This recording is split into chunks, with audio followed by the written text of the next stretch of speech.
அனைவருக்கும் ஆத்ம வணக்கம். பிரம்மஸ்ரீ ஐயா சத்குரு நித்யானந்த சுவாமிகளின் ஆசியோடும் அனுக்கிரகத்தோடும் உங்கள் சிவகுமார். நீண்ட நாளா நான் பதிவு போடுறதில்லை.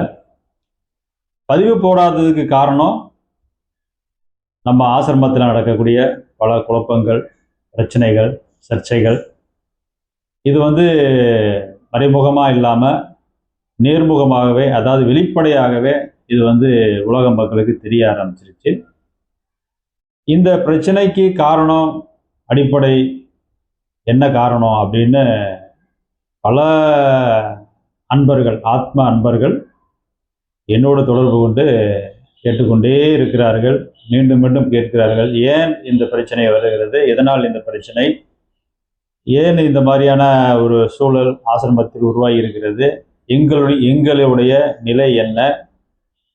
இதில் ஒரு குரூப் இரண்டு பக்கமாக பிரிந்து செயல்படுவதும், இதில் இரண்டு பக்கம் பிரிந்த அந்த ஒரு குழுவினர்கள் இருக்கும் பட்சத்தில் நடுநிலையான குழுக்கள் எந்த பக்கத்தில் சேருவது, அதாவது ரெண்டு பேருமே எங்களுக்கு வேணும், சீனிவாசன் சுவாமிகளும் எனக்கு வேணும், தியாக சுவாமிகளும் எனக்கு வேணும் அப்படின்னு நினைக்கிறவங்க எந்த பக்கம் போறது அப்படின்ற ஒரு தடுமாற்றமான ஒரு சூழ்நிலை தொடர்ந்து நிலவிக்கொண்டே வருகிறது. அப்படி தொடர்ந்து நிலவிக்கொண்டே வரும் சூழ்நிலையில் என்னோடு தொடர்பு கொண்ட பல நண்பர்கள், நீங்கள் இதை பற்றி பேச வேண்டும் என்று என்னிடம் கேட்டுக்கொண்டார்கள். நான் முதலில் ஆரம்பத்தில் மறுத்தேன். இருந்தாலும் நீங்கள் ஐயாவோடு இருந்தவர்கள், நீங்களும் ஆசிரமத்தில் பல நாட்களாக இருந்து செயல்பட்டவர்கள், அந்த விதத்திலே உங்களுடைய கருத்தை நீங்கள் பதிவு செய்ய வேண்டும் அப்படின்னு என்னோடு தொடர்பு கொண்டு பல நண்பர்கள் கேட்டுக்கொண்டதின் காரணமாக இந்த பதிவை நான் போடுகின்றேன். இதில் எந்த வெறுப்பும் எனக்கு கிடையாது. முதலில் நான் அதை தெரிவித்துக் கொள்கிறேன். வெறுப்போடு நான் பதிவு போடவில்லை. என்னுடைய நோக்கமெல்லாம் ஆசிரமம் சிறப்பாக இருக்க வேண்டும், ஐயாவின் கலை, ஐயாவின் புகழ் என்றென்றும் நினைத்திருக்க வேண்டும் என்பதே என்னுடைய ஆசை. என்னுடைய ஆசை மட்டுமல்ல, பல சீடர்களின் ஆசையும் அதுவாகத்தான் இருக்கிறது. அப்படி இருக்கும் பட்சத்தில் இது போன்ற பிரச்சனைகள், குழப்பங்கள் தொடர்ந்து கொண்டே இருந்தால் ஆசிரமத்தின் எதிர்காலம் என்னவாகும் அப்படின்ற ஒரு கேள்விக்குறி அங்கே நிற்கிறது. இந்த சூழ்நிலையில் ஆசிரம துவங்கிய காலத்தில் இருந்தே, அதற்கு முன்னரும், அதாவது வீட்டிலிருந்தே உபதேசம் வழங்கி கொண்டே வருகிறார்கள். அப்படி வீட்டில் உபதேசம் வழங்கிய காலத்தில் சீடர்கள் கொஞ்சம் அதிகமானதால், இடவசதி போதாத காரணத்தினால் ஒரு ஆசிரமம், நமக்கென்று ஒரு ஆசிரமம் அமைக்க வேண்டும் என்று விருப்பப்படும் பொழுது ஐயா சீனிவாச சுவாமிகள், ஐயா பிரம்மஸ்ரீ சீனிவாச சுவாமிகள் அதற்கான இடத்தை தந்து உதவியவர். அந்த ஒரு பெரும் மனசுக்கான ஒரு சொந்தக்காரராகவே இன்று வரையிலும் ஐயா பிரம்மஸ்ரீ சீனிவாசன் சுவாமிகள் திகழ்ந்து கொண்டிருக்கிறார். சீனிவாசன் சுவாமிகளை பொறுத்த வரைக்கும் மிக மிக ஒரு வெள்ளை உள்ளம் கொண்டவர், தூய்மையானவர், வெளிப்படையானவர். அப்படி தான் இதுவரைக்கும் நாம் அவரை பார்த்துக்கிட்டே வர்றோம். இன்னும் அவர் அப்படியே தான் இருக்கிறாரு. அதில் எந்த மாற்று கருத்தும் இல்லை. மிக மிக நல்ல மனிதர், மிக மிக உத்தமமானவர். ஏன்னா உத்தமமான மனிதரால் தான் இந்த மாதிரியான ஒரு நற்காரியங்களை, நற்செயல்களை செய்ய முடியும். இந்த அடிப்படையை நாம் எப்பொழுதும் புரிந்து கொள்ள வேண்டும். அந்த வகையில் அவர் மிக மிக மிக தூய்மையானவர், மிக மிக நல்லவர். அதில் எந்த மாற்று கருத்தும் இல்லை. அதே போல ஐயாவின் குடும்பத்தார், ஒரு தலைமையாக செயல்பட்டு கொண்டிருப்பவர் ஐயாவின் மூத்த பையனான பிரம்மஸ்ரீ தியாக சுவாமிகள். இந்த தியாக சுவாமிகள் எப்படிப்பட்டவர் அப்படின்னா, உண்மையிலேயே ஒரு ஆன்மீக வேட்கை கொண்டவர், ஆன்மீக புரிதலை தனக்குள் உள்வாங்கி கொண்டவர். இது வெறுமனே ஐயா கூடவே இருந்ததால அவர்கிட்ட கேட்டு எல்லாத்தையும் கேட்டு தெரிஞ்சுக்கிட்டாரு அப்படின்ற ஒரு பார்வையும் அவர் மேலே இருந்தாலும், என்னதான் கேட்டு தெரிஞ்சுக்கிட்டாலும் அவ்வளோவும் ஒரு சொற்பொழிவு ஆற்றும் போது எல்லாத்தையும் ஞாபகம் வச்சு சொல்ல முடியாது. அப்ப தனக்கான ஒரு உணர்வு, தனக்கான ஒரு புரிதல், தன்னுடைய அனுபவம் இதெல்லாம் இல்லாம இந்த ஆன்மீகத்தை யாராலும் பேசிவிட முடியாது. ஒருவர் சொல்வதை கேட்டு பேசுறது அப்படின்னா ஒரு 5 நிமிஷம் பேசலாம், 10 நிமிஷம் பேசலாம். ஆனா மணிக்கணக்கா பேசுறது அப்படின்றது வாய்ப்பே கிடையாது. அப்ப பேசுவதற்கு ஒரு மனிதர் வருகிறார், துணிகிறார், ஆன்மீகம் பேசுறதுக்கு பொதுவெளியில வர்றாரு அப்படின்னா அவருக்கான உழைப்பை நாம் பார்க்க வேண்டும். அவர் எந்த அளவுக்கு அதுல உழைச்சிருக்கிறாரு, எந்த அளவுக்கு அவர் ஈடுபாடு காட்டியிருக்கிறாரு, எந்த அளவுக்கு தன்னுடைய அர்ப்பணிப்பை அதில் காட்டியிருக்கிறார் அப்படின்றதையும் நாம புரிஞ்சுக்கணும். அந்த வகையில தியாகு சுவாமிகள் மிக மிக அற்புதமான ஒரு ஆன்மீகவாதி என்பதை என்னால் மறுக்க முடியாது. அப்படி இருக்கும் பட்சத்தில் இவர்கள் 2 பேருமே மிகவும் அற்புதமானவர்கள். 2 பேர் மட்டுமல்ல, 2 குடும்பங்களுமே மிக மிக அற்புதமான குடும்பம், நல்ல குடும்பம். அதாவது நல்ல குடும்பம் அப்படின்னா நல்ல பாரம்பரியத்தில் இருந்து, நல்ல பரம்பரையில் இருந்து வந்தவர்கள். இவர்கள் தவறு செய்வதற்கு வாய்ப்பே கிடையாது. அதனால அப்ப எங்கதான் இந்த பிரச்சனை வருது அப்படின்னு பார்த்தோம்னா, எப்படி நல்லவர்களாக இருந்தாலும் ஒன்று சேர்ந்து செயல்படும் பொழுது ஒரு சின்ன சின்ன கருத்து வேறுபாடுகள், கருத்து பரிமாற்றங்களில் வரும்போது, இல்ல இது சரியா இருக்கும், அது சரியா இருக்கும்னு சொல்லும்போது, அதை ஒருவருக்கொருவர் தட்டி கழிப்பது அப்படின்றது இயல்பு. அப்ப இந்த இயல்பு கொஞ்சம் இந்த பிரச்சனை கொஞ்சம் பெரிதாக மாறி அங்கே ஒரு சர்ச்சையாக நிலவி கொண்டிருக்கும் போது இந்த பழைய சீடர்கள், இங்கதான் பிரச்சனை வருது. இந்த பழைய சீடர்கள் இதில் குறுக்கிட்டு என்ன பண்றாங்க அப்படின்னா, இவர்களுடைய கருத்தை அங்க திணிக்க முயற்சி செய்கிறார்கள். அவர்களுடைய கருத்து எடுபடாத போது அங்கே 2ஆக அவர்கள் பிரிக்கிறார்கள். அந்த சீடர்களும் 2ஆக பிரிந்து தியாகு சுவாமிகளின் பக்கம் ஒரு குழு சேருகிறார்கள், சீனிவாச சுவாமிகளின் பக்கமும் ஒரு குழு சேருகிறார்கள். இப்படி சேர்ந்து அவர்களுக்கு ஒரு தவறான ஒரு புரிதலை ஏற்படுத்தி அவர்கள் பக்கம் நின்று கொண்டு இவர்களை மீண்டும் சேர விடாத அளவிற்கு இவர்கள் தடுத்து கொண்டே இருக்கிறார்கள். இதுதான் இங்க பிரச்சனை, இதுதான் இங்க சிக்கல். இந்த பழைய சீடர்கள் ஏன் இப்படி இருக்கிறாங்க அப்படின்னா, ஒருவேளை இவர்கள் முழுமை பெற்று இருந்தால் இவர்கள் இந்த மாதிரி செஞ்சிருக்க மாட்டாங்க. இதுதான் அடிப்படை காரணம்.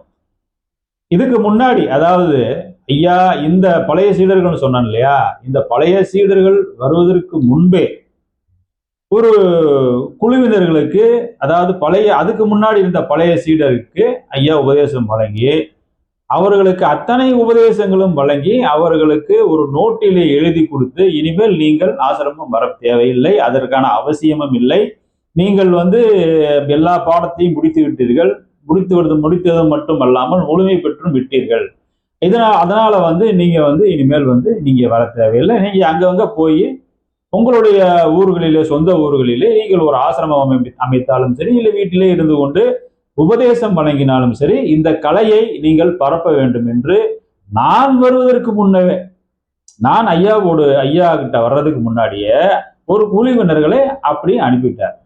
அப்படி அனுப்பின பல சீடர்கள் அவர்கள் முடிந்த வரைக்கும் ஏதோ ஒரு தொண்டினை செய்து கொண்டே இருக்கிறார்கள். அவர்களெல்லாம் ஆசிரமத்திற்கு நாங்கள் எல்லாம் முன்னாடி இருந்த பழைய சீடர்கள், எங்களுக்கும் இதிலே உரிமை உண்டு என்று எந்த காரணத்திற்காகவும் அவர்கள் உரிமை கொண்டாடுவது இல்லை, தன்னுடைய கருத்தையும் திணிப்பதும் இல்லை. அதிலே ஒரு குறிப்பாக எனக்கு தெரிந்தவர்கள், இப்ப உங்களுக்கு யார தெரியும் அந்த மாதிரின்னு கேட்டீங்கன்னா, எனக்கு தெரிந்த ஒரு 2-3 பேர்கள் இருக்கிறார்கள். அதுல ஒருத்தர் கோயம்புத்தூர்ல தனியாக ஆசிரமம் அமைத்து அவர்கள் தனியாக செயல்பட்டு கொண்டிருக்கிறார். அது அவர் அப்படியே போயிட்டு இருக்கார். அவர் ஆசிரமத்தோடு எந்த தொடர்பையும், எந்த ஒரு தன்னுடைய கருத்து திணிப்பையும் திணிப்பது இல்லை. அதற்கு அடுத்தபடியாக வேலாயுதம் சுவாமிகளை பத்தி பல பேருக்கு தெரிஞ்சிருக்கும். இவர் ஆன்மீகத்தில் உச்சநிலை அடைந்தவர், ஆன்மீகத்தில் முழுமை நிலை பெற்றவர். இவரும் பாத்தீங்கன்னா இவருடைய சாதனைகள் என்ன ஆசிரமத்தில் பாத்தீங்கன்னா, மௌனம் பேசுமா, சரம் பார்த்தால் பரம் பார்க்கலாம், இந்த 2 நூல்களுக்கும் ஆசிரியர் அவர். அப்படி 2 நூல்களை கொடுத்த அவர் ஆசிரமத்திற்கு சரியாக வரவே மாட்டார். அவர் ஆசிரமத்திலே அவர் பார்த்தது யாரும் பார்த்திருக்க கூட முடியாது. அந்த அளவுக்கு அவர் தன்னுடைய நிலைப்பாட்டில் தான் உண்டு, தன் வேலை உண்டு, தன்னுடைய இறைப்பணி உண்டு என்று வாழ்ந்து மறைந்து விட்டார். அவர் ஐயாவோடு மிக நெருக்கமானவர்.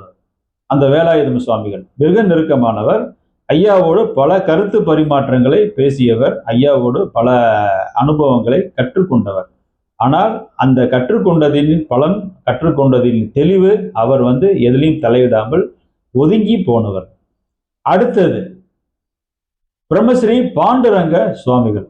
இந்த பாண்டுரங்க சுவாமிகள் பாத்தீங்கன்னா, அவருடைய இந்த அண்ணா நகர்ல ஒரு கடை வச்சிருக்காரு. அண்ணா நகர்ல ஒரு சின்ன ஒரு மெக்கானிக் ஷாப் ஒன்று வச்சிருக்காரு. அந்த மெக்கானிக் ஷாப்ல வர்ற ஒரு சொற்ப வருமானத்தை வைத்துக்கொண்டு அவர் தன்னுடைய வாழ்க்கையை மிக அழகாக இயல்பாக வாழ்ந்து கொண்டிருக்கிறார்.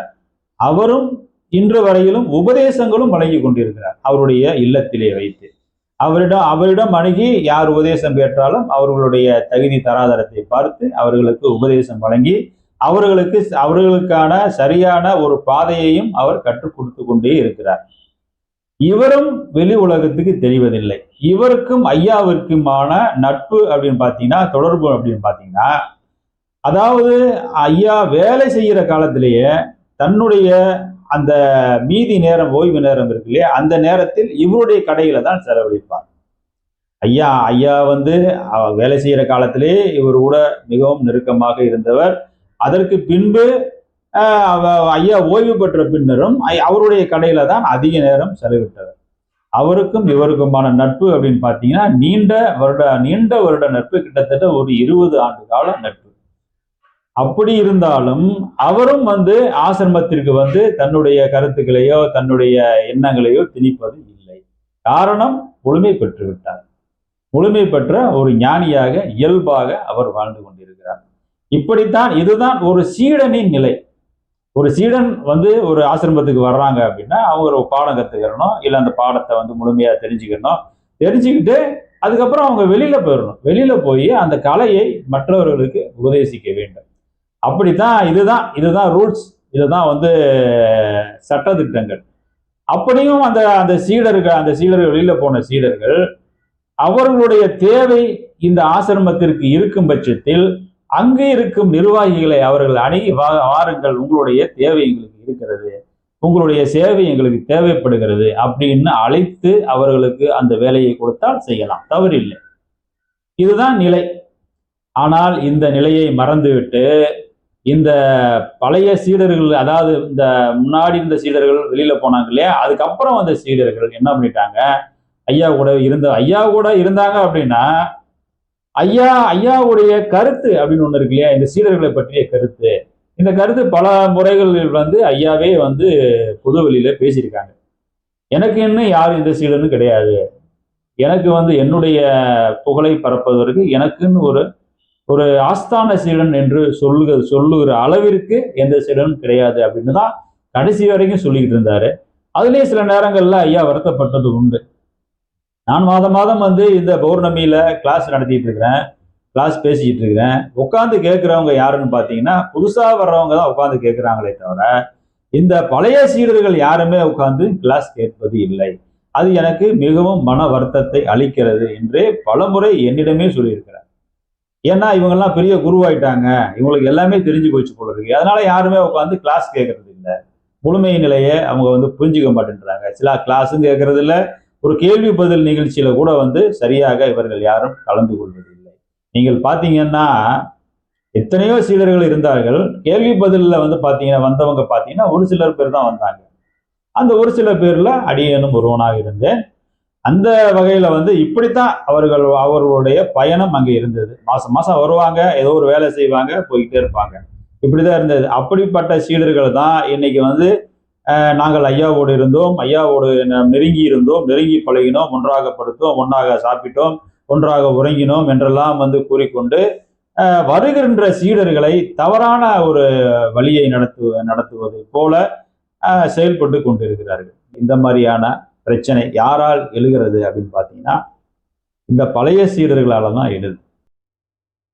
ஆனால் இந்த பிரச்சனைக்கு ஒரு தீர்வு எட்ட முடியுமா அப்படின்னா தீர்வு எட்டுவது என்பது மிக மிக கடினம். காரணம் என்னவென்றால் இந்த பழைய சீடர்கள் இருந்தார்கள், இவர்கள் இரண்டு குழுக்களாக பிரிந்து ஒரு குழு தியாகசாமியின் கட்டளைக்கு கீழ் செயல்பட்டு கொண்டிருக்கிறார்கள், ஒரு குழு சீனிவாச சாமியின் கட்டளைக்கு கீழ் செயல்பட்டு கொண்டிருக்கிறார்கள். இப்படி அவர்களுடைய கட்டளைக்கு கீழ் செயல்பட்டால் பரவாயில்ல, இவர்களின் கட்டளைக்கு கீழ் இவர்கள் செயல்படுவதை போல ஒரு ஒரு சூழ்நிலையை உருவாக்கி வைத்திருக்கிறார்கள். இவர்களுடைய அபிலாஷைகள் தான் அங்கே நிறைவேறி கொண்டிருக்கிறது. இவர்களுடைய எண்ணங்கள் தான் அங்கே நிறைவேறி கொண்டிருக்கிறது. இதனாலதான் இவ்வளவு பிரச்சனைக்கு காரணம். இந்த பழைய சீடர்கள் கொஞ்சம் இந்த நிலையை புரிந்து கொண்டு இவர்கள் அவரவர் வேலையை செய்தார்களேயானால் இங்கே இவ்வளவு பெரிய பிரச்சனை எழுவதற்கு வாய்ப்பே இல்லை. அப்ப எப்பதான் இந்த சீடர்கள் இதுல இருந்து வெளியில போவாங்க அப்படின்றதுக்கு எந்த உத்தரவாதமும் நம்மளால கொடுக்க முடியாது. காரணம் என்னன்னா அவங்க ஒரு உடும்புப்படியா அந்த அவரவர் சார்ந்த தலைவர்களை உடும்புப்படியாக பிடித்து வைத்திருக்கிறார்கள். இப்படிதான் இந்த ஆசிரமத்தில் தொடர்ந்து பிரச்சனைகளும் சர்ச்சைகளும் வந்து கொண்டே இருக்கிறது. இப்பொழுது ஓரளவுக்கு உங்களுக்கு புரிந்திருக்கும் என்று நினைக்கிறேன் இங்கே நடக்கிற பிரச்சனைக்கு யார் காரணம் என்று. பிரச்சனைகள் எழுவது இயல்பு. ஒரு ஒரு ஒரு குழுவாக சேர்ந்து எல்லோரும் செயல்படும் போது பிரச்சனைகள் எழுவது இயல்பு. ஆனால் அந்த பிரச்சனையவே காரணமாக வைத்து அந்த அந்த பிரச்சனையை ஊதி ஊதி பெருசாக்கி பூதாகரமாக்கி இந்த அளவுக்கு இந்த ஆசிரமத்தையும் இந்த நிர்வாகத்தையும் மிக கேவலமான ஒரு சூழ்நிலைக்கு தள்ளப்பட்டு கொண்டிருப்பதற்கு அடிப்படை காரணம் இந்த பழைய சீடர்களை. நான் முன்னமே சொன்னது மாதிரி இந்த இரண்டு குடும்பத்தார்களுமே மிக மிக உத்தமமான குடும்பத்தை சேர்ந்தவர்கள். ஐயாவை பற்றி உங்களுக்கு எல்லாருக்கும் நல்லா தெரிஞ்சிருக்கும். ஐயா எப்படிப்பட்டவர், ஐயா எப்படி நேர்மையானவர், எப்படி இந்த மக்களுக்காக சேவை செய்ய வேண்டும், இந்த மக்களுக்காக பாடுபட வேண்டும் என்று உழைத்தவர் அப்படின்றது நல்லாவே தெரியும். அப்படி ஒரு ஐயாவுடைய குடும்பம், அந்த குடும்பம் தவறான வழியில் செல்லுமா அப்படின்றதை கொஞ்சம் நம்ம யோசிக்கணும். அந்த மாதிரியான வாய்ப்பு கிடையாது. அதே போல சீனிவாசன் சுவாமிகளும் யாருன்னு பார்த்தீங்கன்னா ஐயாவுடைய நெருங்கிய உறவினர். அவரும் பார்த்தீங்கன்னா இரண்டு பேருமே ஒரே ரத்தத்தை சேர்ந்த ஒரு வம்சாவளிகள் தான் அவங்கெல்லாம். அவரும் தவறு செய்வாரா? ஏன்னா அவரும் பார்த்தீங்கன்னா அந்த அந்த இடத்துல ஆசிரமம் இருப்பதற்கு அடிப்படை காரணமே சீனிவாச சுவாமிகள் தான். அவர் நிலம் தானம் வழங்கியதால் தான் அந்த ஆசிரமம் அங்கே உருவானது. இன்னைக்கு இவ்வளவு பெரிய ஆசிரமம் வந்திருக்குது. இதுக்கு அடிப்படை காரணம் சீனிவாச சுவாமிகள். அது எப்படி அவரை தவறானவர் என்று நம்ம சொல்ல முடியும்? இதெல்லாம் கொஞ்சம் யோசிக்கணும்ல. அப்ப இங்க இருக்கிற பிரச்சனைக்கு காரணமே இந்த பழைய சீடர்கள் தான். அப்ப இந்த பழைய சீடர்களில் நானும் ஒருவன் தான். அதுல இன்னும் சில சீடர்கள் சொல்லுகிறார்கள், இப்பொழுதுதான் ஆசிரமம் சிறப்பாக நடக்கிறது, கூட்டமே இல்லை, அமைதியாக இருக்கிறது. முன்னாடி ஐயா ஆசிரமம் நடத்தும் போது எப்படி இருந்ததோ அந்த அமைதியான சூழ்நிலை இப்ப நிகழுது. இதே மாதிரி இருந்தா நல்லா இருக்கும் அப்படின்னு சொல்றாங்க. ஐயா இதுக்காக பாடுபட்டார், அதுக்காகவா இவ்வளவு பெரிய ஆசிரமத்தை ஐயா கட்டி வச்சாரு? யோசிக்கணும் இல்ல. மக்கள் நிறைய வருவார்கள், மக்களுக்கு அவர்களுக்கான ஒரு இடவசதி தேவை அப்படிங்கிறதுக்காக தான் அவர் இவ்வளோ பெரிய ஒரு நிறுவனத்தை, இவ்வளோ பெரிய ஸ்தாபனத்தை உருவாக்கி வச்சுட்டு போயிருக்காரு. அது மட்டுமல்ல, ஐயா வள்ளல் பெருமான், வள்ளலார் சுவாமிகள், வள்ளலார் ஏதோ ஒரு சின்ன ஒரு ஓலக்கோட்டையை போட்டு வச்சுட்டு ஒரு ஆசிரமம் மாதிரி கட்டி வச்சுட்டு போயிருக்காங்க இல்லையா? எதுக்காக? அவ்வளவு பெரிய இடம், 100 ஏக்கர் நிலத்துக்கு மேல அந்த இடத்த வளைச்சி போட்டு சுத்தி வேலி கட்டி வச்சுட்டு போயிருக்காரு. எதுக்காக அவர் வச்சுட்டு போயிருக்காருன்னா, மக்கள் வருவார்கள், பின்னால மக்கள் வருவாங்க, அப்ப அவங்களுக்கு அது தேவைப்படும் அப்படின்றதுக்காக அவ்வளோ பெரிய இடத்த ஸ்தாபிதம் பண்ணிட்டு போயிருக்காங்க. அதே வழியில ஐயாவும் பின்னால மக்கள் வருவாங்க, மக்களுக்கு தேவைப்படுகிறது அப்படின்ற காரணத்துக்காக அவ்வளோ பெரிய இடத்த அவர் ஐயா ஸ்தாபிதம் பண்ணிட்டு போயிருக்காங்க. இன்னைக்கு பார்த்தீங்கன்னா தியாக சுவாமிகள் ஒரு பக்கம், பிரம்மஸ்ரீ சீனிவாச சுவாமிகள் ஒரு பக்கம், இப்படி தனித்தனியாக செயல்படும் போது தியாக சுவாமிகள் என்ன பண்றாங்க அப்படின்னா, அவங்க தனியா ஒரு சத்திரத்தை ஒரு வாடகைக்கு எடுத்து அதுல அவங்க இந்த உபதேச நிகழ்வை நிகழ்த்தி கொண்டிருக்கிறார்கள். நண்பர்களே, கொஞ்சம் இந்த விஷயத்த கொஞ்சம் நுணுக்கமாக கொஞ்சம் கவனித்து பார்க்கணும். இந்த பழைய சீடர்கள் எங்கேயோ இருந்து வர்றாங்க, எங்கேயோ இருந்து ராமநாதபுரம், தஞ்சாவூர், அந்த பக்கம் திருநெல்வேலி, தேனி, கம்பம், அதே மாதிரி திருவனந்தபுரத்துல இருந்து கூட சீடர்கள் அங்கிருந்து வர்றாங்க. சத்திரத்தில் உட்கார்ந்து உபதேசம் பெற்று போகிறார்கள்.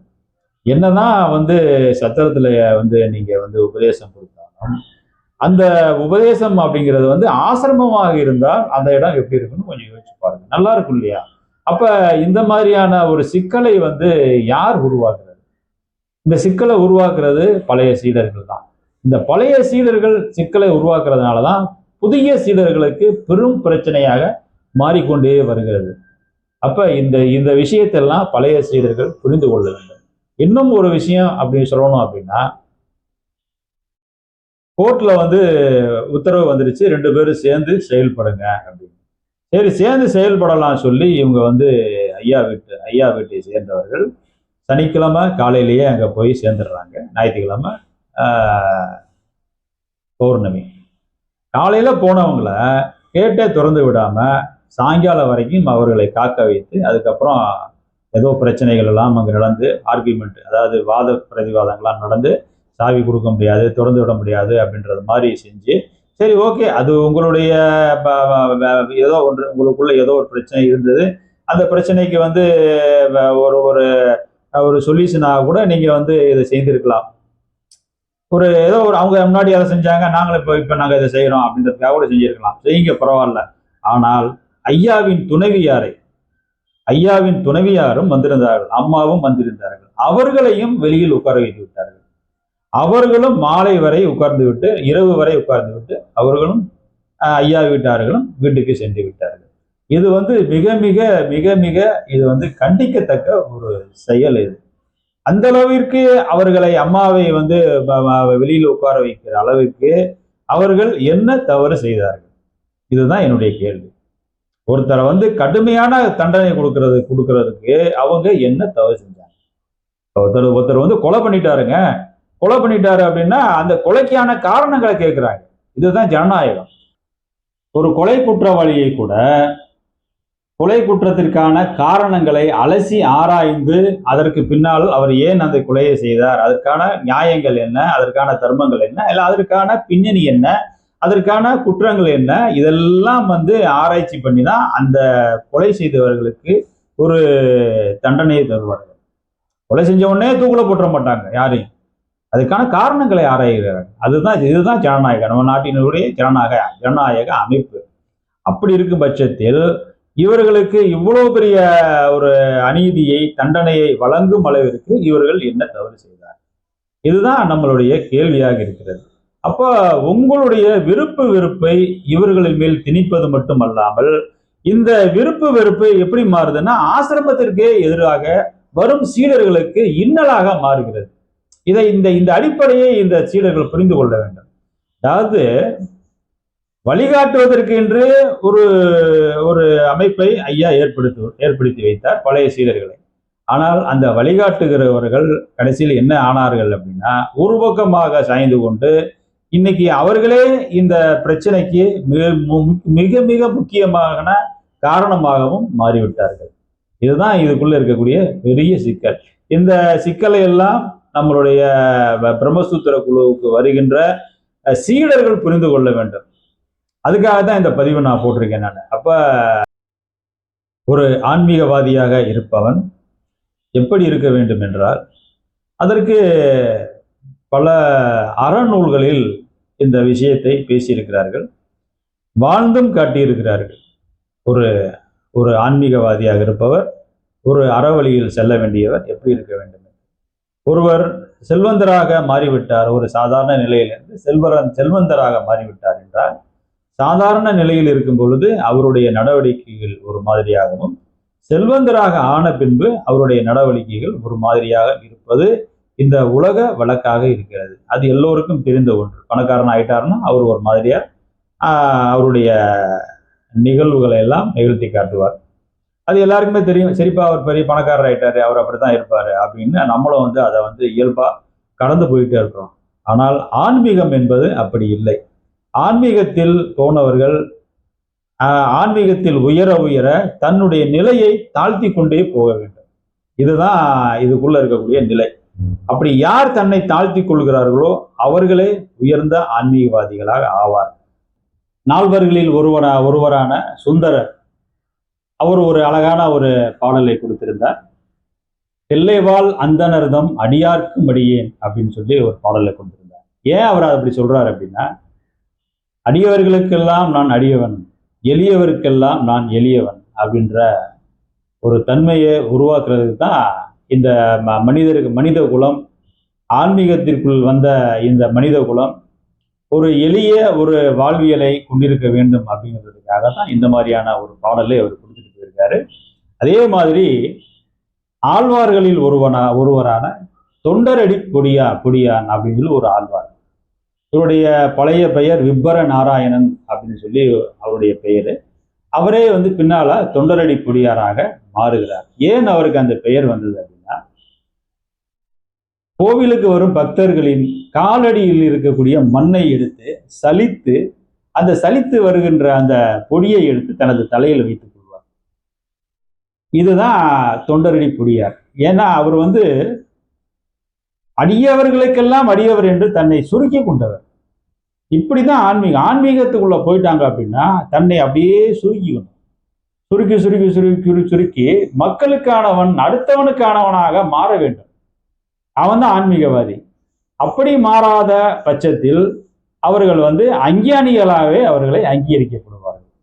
இதுதான் இதுக்குள்ள இருக்க நிலை. இதையெல்லாம் மக்கள் புரிந்து கொள்ள வேண்டும். இந்த பிரம்மசூத்திர குழுவுக்கு வருகிற சீடர்களும் தெரிந்து கொள்ள வேண்டும். இதுதான் அடிப்படை. இதை தான் எனக்கு ஐயா சொல்லி கொடுத்த ஒரு தாரக மந்திரம். இதை மட்டும் பிடிச்சிக்கோ, இதை மட்டும் பிடிச்சிக்கிட்டு நீ இந்த ஆன்மீகத்தில் முன்னேறதுக்கு வெளியே பாரு அப்படின்னு எனக்கு சொல்லி கொடுத்துட்டு போயிருக்காரு. அப்போ இதைத்தான் நான் பிடிச்சிக்கிட்டு இருக்கிறேன். அப்போ இந்த பிரச்சனைக்கு காரணம் என்னன்றதை தெளிவாக சொல்லிட்டேன். இதில் முக்கியமான கருத்து என்ன அப்படின்னா, பழைய சீடர்கள்னா நான் மொத்த பழைய சீடர்களை நான் குறிப்பிடவில்லை.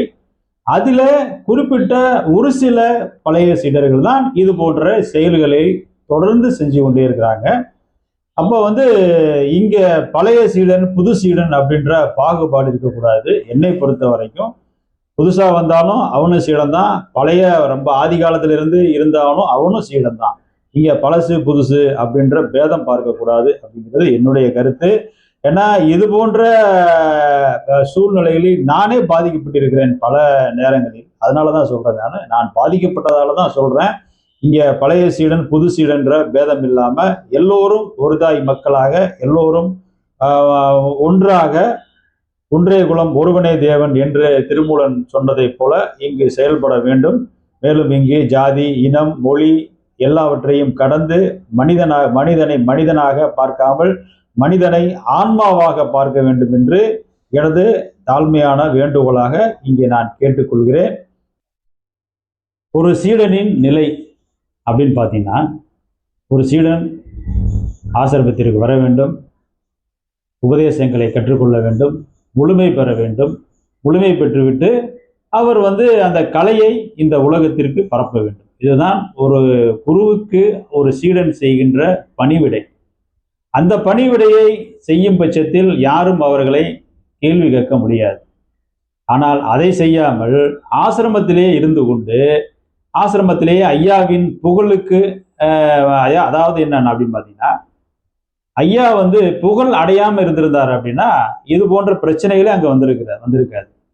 இப்ப ஐயா புகழ் அடைஞ்சதுனாலதான் இங்க இவ்வளவு பிரச்சனை நடக்குது. இதுதான் இதுக்குள்ள இருக்கக்கூடிய அடிப்படை சிக்கல். அப்ப ஐயாவின் புகழில் குளிர் காயக்கூடிய ஒரு சீடர்களாகவே இந்த பழைய சீடர்கள் மாறி போனார்கள். நான் ஐயாவோடு இருந்தேன், ஐயாவோடு சாப்பிட்டேன், ஐயாவோடு தூங்கினேன், இதே சொல்லி கொண்டு எனக்கு எல்லாமே தெரியும், எனக்கு எல்லாமே ஐயா சொல்லி கொடுத்து விட்டார் அப்படின்னு ஒரு கட்டுக்கதையை அவிழ்த்து விட்டு வருகிற சீடர்களை பூரா மிரட்டி கொண்டு இருக்கிறார்கள். இப்படி மிரட்டப்பட்ட பல சீடர்கள் என்னிடமே சொல்லியிருக்கிறார்கள். இது மாதிரிலாம் பேசுறாங்க, இந்த மாதிரிலாம் வந்து அதிகாரம் செய்கிறார்கள், ஏதாவது கேட்டா ஒரு கோவப்படுறாங்க, டக்குன்னு வந்து நீ எல்லாம் உனக்கு என்ன தெரியும், நீ எப்ப வந்து ஆசிரமத்துக்கு, உனக்கு என்ன தெரியும் அப்படின்னு கேட்குறாங்க. இது மாதிரியான ஒரு சூழலை தான் இந்த பழைய சீடர்கள் உருவாக்கி வைத்திருக்கிறார்கள். இன்னும் இதை பற்றி பேசுறதுக்கு இன்னும் சில சீடர்கள் வர்றாங்க. அவங்களுடைய கருத்து நம்ம கேட்போம் அடுத்த பதிவில். நன்றி. ஆத்ம வணக்கம்.